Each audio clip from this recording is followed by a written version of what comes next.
Ladies and gentlemen, it is finally happening. Saitama and Blast have teamed up to defeat God. Oh, and Flashy Flash. Well, you see, Flashy Flash also has a big connection to God, one that spans all the way back to his childhood. Following a small spar with Saitama, well, you probably don't need me to tell you how that ended up.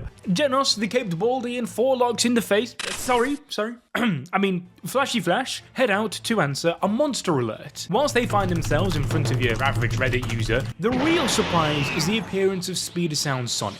That's not all though, Hellfire Flame and Gale Wind are also back. Those of you who don't remember, these were 2 members of the Monster Association who tried recruiting Sonic that Flashy Flash defeated, and then later on Saitama did the same. However, they have no interest in the caped baldy this time. As you see, there's a bit of a Ninja Village reunion on the cards. Or at least, that was the plan. As the Monster Reddit users attack, Flashy Flash uses the commotion to deal with his 2 senior ninjas, but with no luck, as they use the substitution jutsu to escape. Meanwhile, Sonic had the same idea to attack Saitama, and yeah, that went well. Yup, Saitama is fed up with S-Class heroes and monsters challenging him. It all started with Genos, Garo, Tatsumaki, a My Mask, Sonic, and now Flashy Flash, all feeling the fear of death with just a normal punch. I mean, no wonder the dude's depressed and tells Flashy Flash to go home, as he's not interested in teaching, learning, or competing with whatever it is he's got in mind, as Saitama knows that they don't pose a challenge, so he can't achieve his dream. But guess what? Everyone just mistakes this as him lacking confidence instead, as they proceed to just flood him with compliments. Realizing this, Saitama decides that, you know what, he would much rather be gaming instead. And so, enter Kingu. Saitama asks him if he's seen Monako, to which, well, yeah, funnily enough, he has. Those with the notification bell on and a keen eye will have known that Monako appeared atop the mountain King was on in chapter 192, and so they set off on a long expedition to track this tiny monster down. Honestly, in such a dense woodland mountain range, it could take days, months even. It's a task that for sure would require the utmost amount of patience. So, never mind.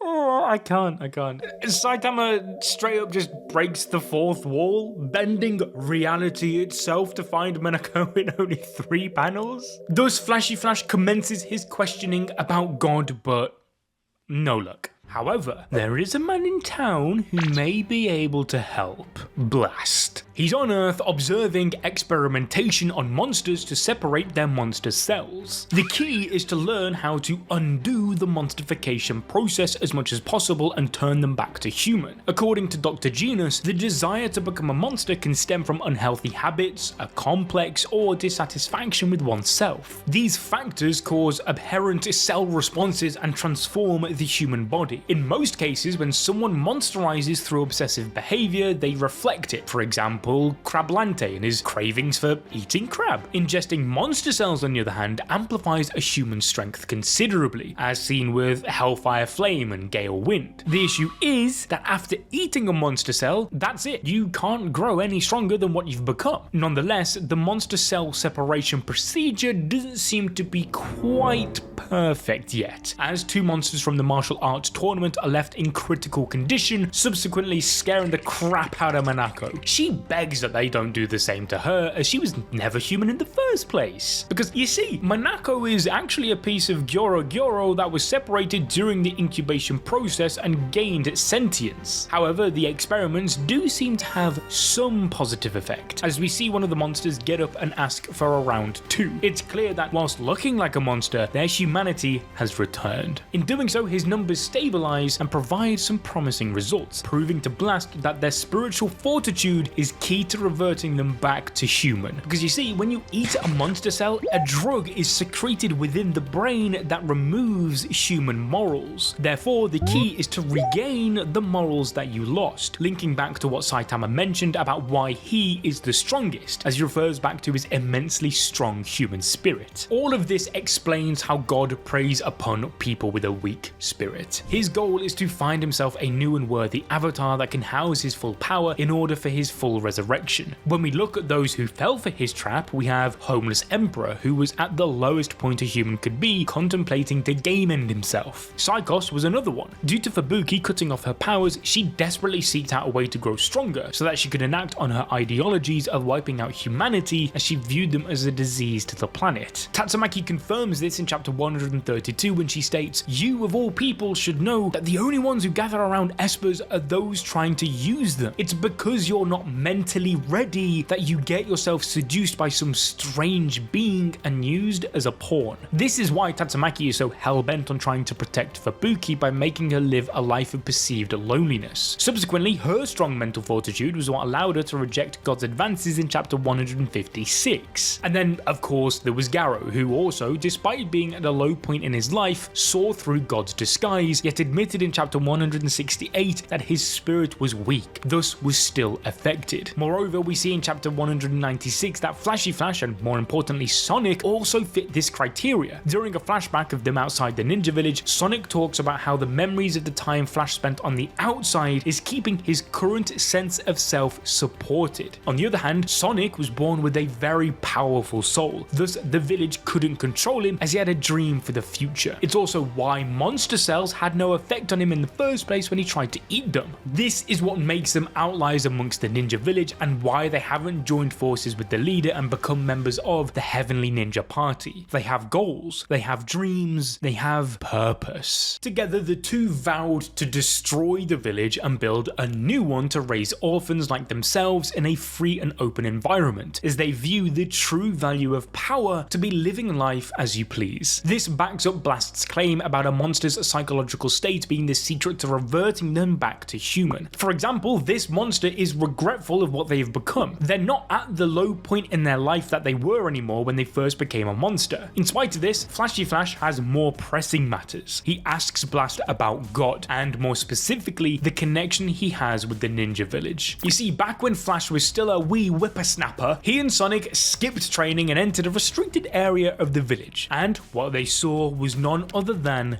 God's cube. This has confirmed a theory as old as time itself in the community, that the ninja village was connected with God. Much like the Tsukiyomi facility where Tatsumaki was raised, which Blast infiltrated and stole a cube from, it looked the same. There's also the fact that Blast attacked it and defeated the ninja leader, and as we know, anything he does is to do with God. Flashy Flash revealed that whilst King and Saitama searched for Monako, he visited the old ninja village. However, what he saw was an abandoned mess. The place had been carved to shreds by Blast's spatial spheres, and the cube that they once housed there was missing. During his attack on the village, Blast also fought the leader and put him into a coma. But of course, you know how it goes. Balls deep prediction jutsu strikes once again. 1 year ago, when chapter 173 dropped, us and many of you guys noticed something very peculiar about Blast's best friend. And now with chapter 196, our theory is confirmed that this guy truly is the ninja leader. His true alias is Empty Void, and together with Blast, it was their mission to hunt down God's cubes. Nonetheless, he was tempted by them. Remember, these cubes' main purpose is to act as a communication device as well as house part of God's power. Upon coming into contact with one, you're able to hear the voice of God. This is how he begins to tempt those weak-spirited enough to accept his malicious deal. After Blast's friend Monster Eyes, he forbade anyone from using his real name and instead began being referred to simply as that man. In the webcomic, we learned that he has apparently been alive for over 300 years conducting assassinations. He was stated to be overwhelmingly powerful and could easily handle the entire Heavenly Ninja Party all by himself if he needed to. He could deliver ninjutsu with fantasy-like power 4 to 5 times every 0.2 seconds. If he faced against Sonic and Flashy Flash with his full power, he'd be able to kill both of them in less than a second. However, it's clear that the manga isn't following the exact exact same route as the original webcomic here. For starters, it's hard to believe that Blast's friend would be 300 years old somehow. Now, don't get me wrong, I've seen weirder things in One Punch Man. Like, at one point there was an army of sperm cells bringing doom to the world, so anything can happen, but it's unlikely he would team up with someone who is a famous assassin. That being said, a lack of human morals is one of the things that makes you susceptible to God's manipulation, so it shouldn't be ruled out just yet. The craziest change of them all, though, is his powers. You see, what we didn't know from the webcomic, but do now, is that Empty Void is the only person with the ability to open the gate of the Celestial Rock Cave that connects this dimension to the one where God hides. Now, what on earth is a gate to the Celestial Rock Cave, I hear you ask? Well, worry not, as I shall explain. It originates from Japanese mythology. It is stated that the bad behavior of the Japanese god of storms Susanoo drove his sister Amaterasu into the cave, thus leaving the land deprived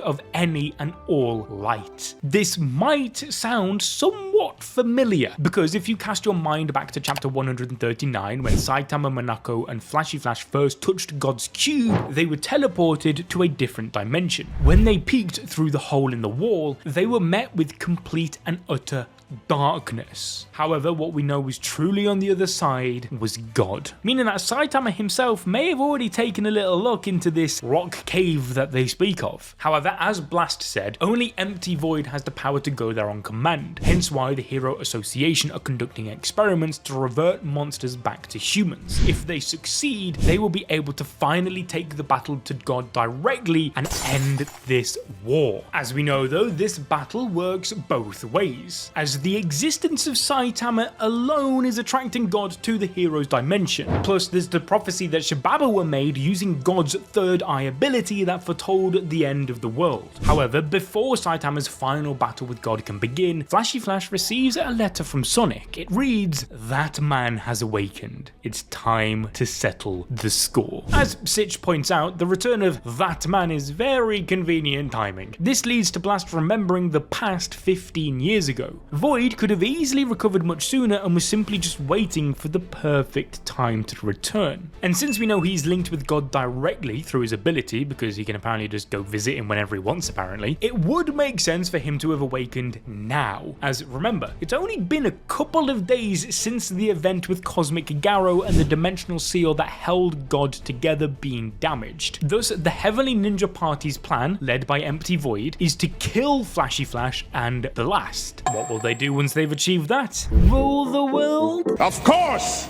Sonic's role in all of this is to simply lure Flashy Flash into the open so that they can proceed with step 1, which is exactly what he's done with this letter. Flash leaves Blast, Saitama and Monako to go ahead of him, whilst he deals with Sonic once and for all at the place they once dreamt of building their new and improved village. They stand head to head of each other ready to enact their 1v1, and bro thinks he's him.